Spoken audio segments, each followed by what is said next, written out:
Welcome to First Christian Church's Adult Fellowship Bible Study, both the in-person class and those with us online. And should also add those who might be in contact with us through the archives of these lectures.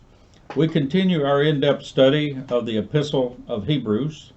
Recall that scholars tell us that this is actually a sermon and was given to a specific audience, probably of Hebrew people of Hebrew background that had converted to Christianity, and later made available to others as a letter by the addition of what we'll see when we get to the end of this book.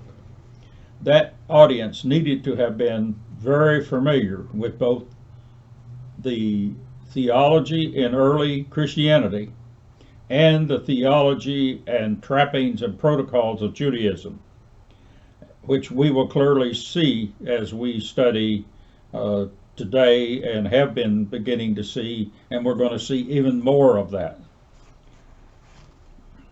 So let's read in the New Revised Standard Version the first 10 verses of chapter 5. Every high priest chosen from among mortals is put in charge of things pertaining to God on their behalf, to offer gifts and sacrifices for sins. He is able to deal gently with the ignorant and wayward, since he himself is subject to weakness, and because of this he must offer sacrifices for his own sin as well as for those of the people.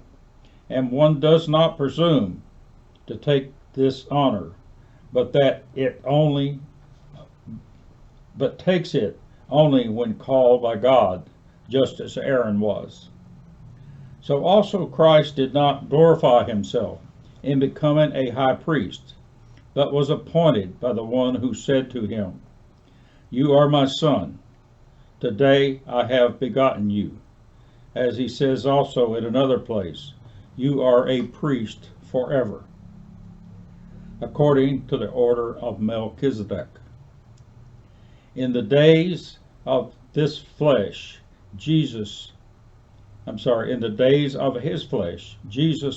up prayers and supplications with loud cries and tears to the one who was able to save him from death, and he was heard because of his reverent submission.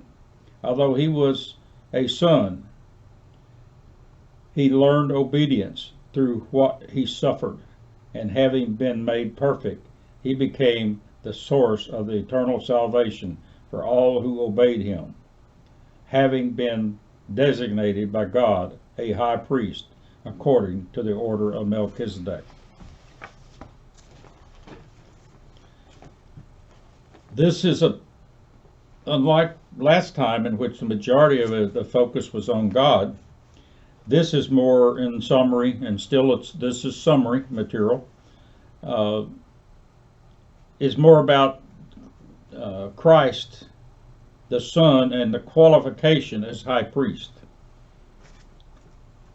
Fragmented hints to these ideas of what is necessary to be high priest are found in other places in the New Testament, but none are as bold in claiming Christ as high priest as Hebrews is.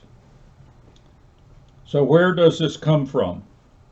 There are several scholarly schools of thought as to where this concept of him as high priest and what is necessary to be a high priest. Some suggest that Christ as high priest issue may have developed from the early church's wide use of Psalm 110, which is part of what we heard quote there, especially the end of it, "You are high priest forever." That is used by those claiming Christ was fulfilling prophecy. In other words, the school of thought that Christ is the fulfillment of Old Testament prophecy often refer to that when they refer to his role as high priest. Others suggest it is more connected to Christ and the Logos concept, that is the word concept, as the Hellenistic thinking was of who the high priest and what role Christ plays in helping to bring the word, the Logos, the logic, the wisdom of God to earth. Another popular argument is it is adoption from a concept that was already there in the Apocrypha material being used in Judaism, or other splinter groups, especially apocalyptic groups within Judaism, I should say. And one such group is the Qumran Dead Sea Scrolls sect that used both Messiah and priest and high priest interchangeably. Several modern scholars are leaning in more in this direction, that this was already present in Judaism at the time, although it was a minor thought. Another suggestion is that this is a totally Christian development, that they wanted to develop their own liturgy concerning the Day of Atonement, Yom Kippur, which is the day in which the high priest shines. It's the only day of the year. The rest of the time, traditional, regular priests are performing at the temple. But on the Day of Atonement, it's the high priest. And that was the most solemn and holy day in the Jewish faith. Not Passover, which is more closely connected to the highest holy day in Christianity, being Easter. So this concept that here's a faith coming out of the mother faith Judaism that we call Christianity, in which it has not tied its highest holy day directly with the highest holy day in the mother faith.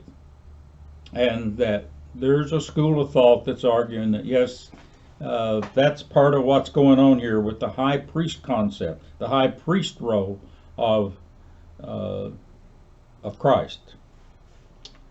In verses 1 through 4, this author is presenting the essential qualities he considers any high priest, earthly high priest, or whatever, should have as a foundation that he's going to look at in comparing Jesus or Christ as the high priest.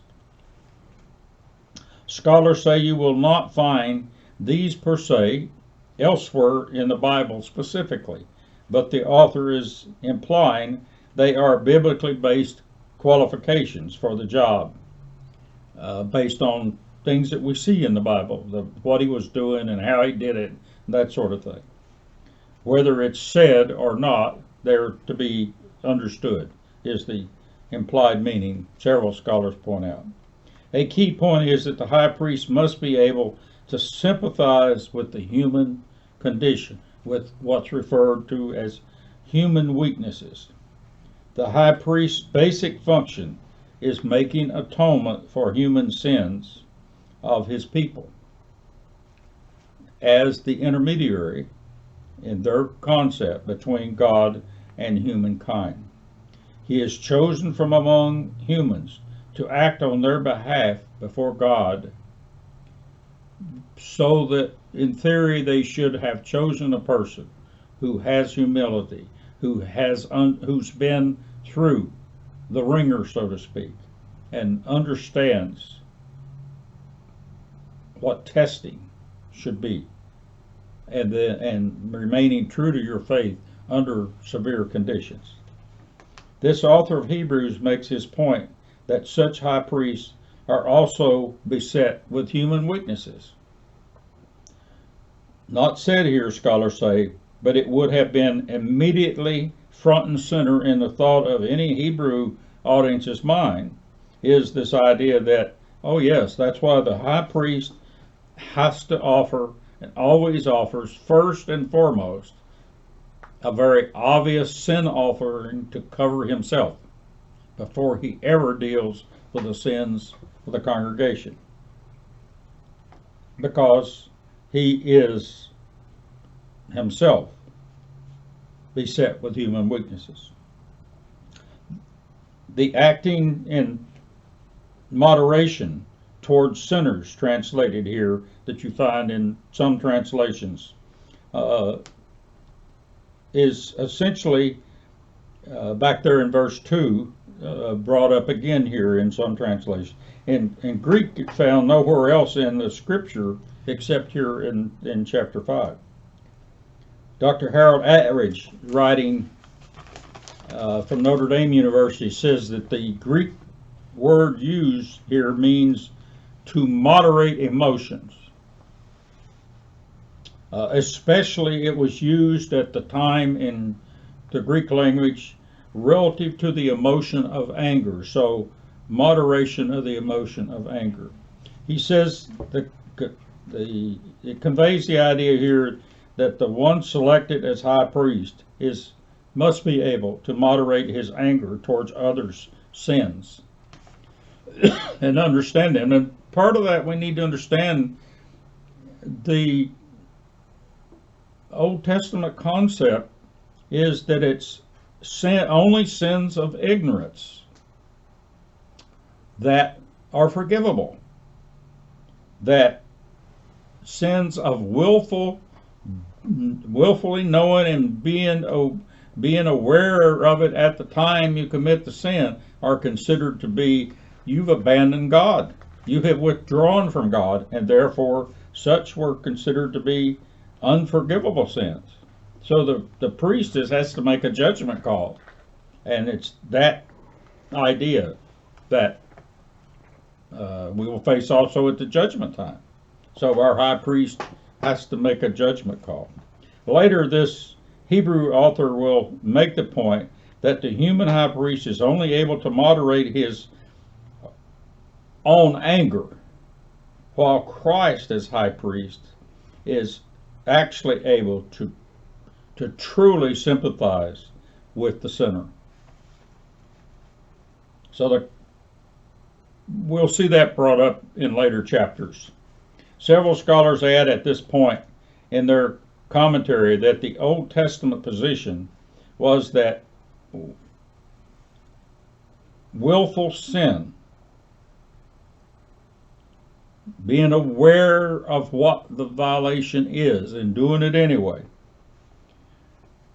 that it's opposed by God and you do it anyway, was being considered to abandon the wisdom of God, the counsel of God, and consequently, if you abandon God, you have committed apostasy, and thus you have committed an unforgivable sin.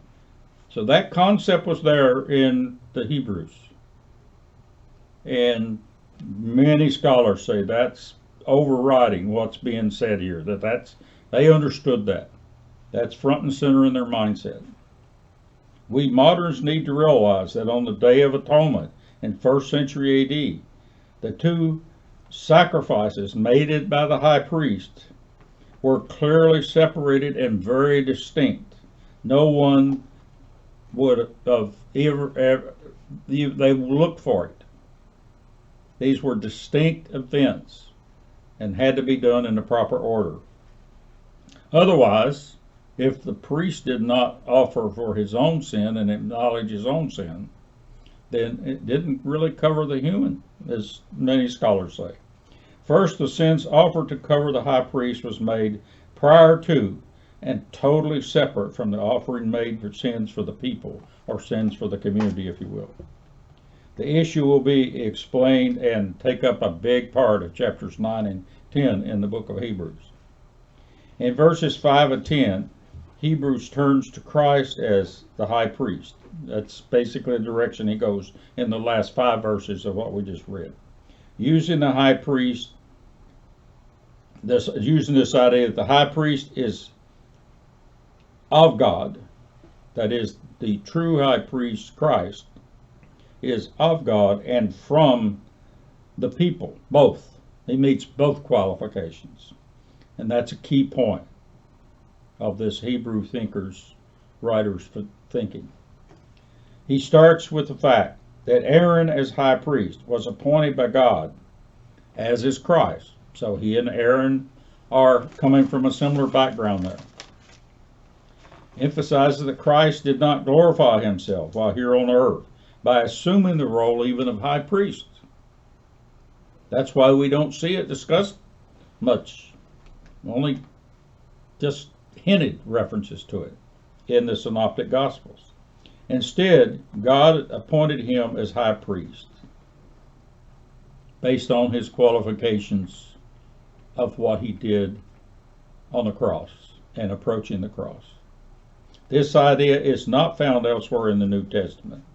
Here in the Hebrews, the writer is using Psalms 2 and Psalm 110 to cover these ideas, scholars suggest, even though he doesn't specifically mention them. Those quotes that he has there, that's where they're coming from, is he's quoting those two Psalms, or a rendition of those two Psalms, you might say.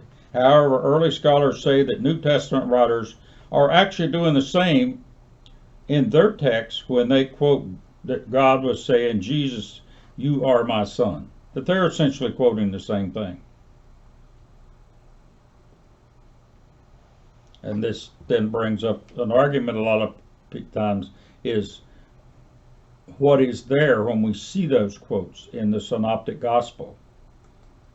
Is it being said at that time, physically, or is this implication that Scripture, fulfillment of Scripture, is there, and that what was said in Scripture previous is moved forward in real time by fulfillment?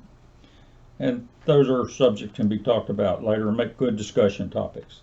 These scholars speculate that the idea was probably widely used as such in early Christianity, but he finds no specific literature, or I found none either, as I've searched through several commentaries trying to find specific references to that. But several quote it, but they don't give the normal specifics that you would expect.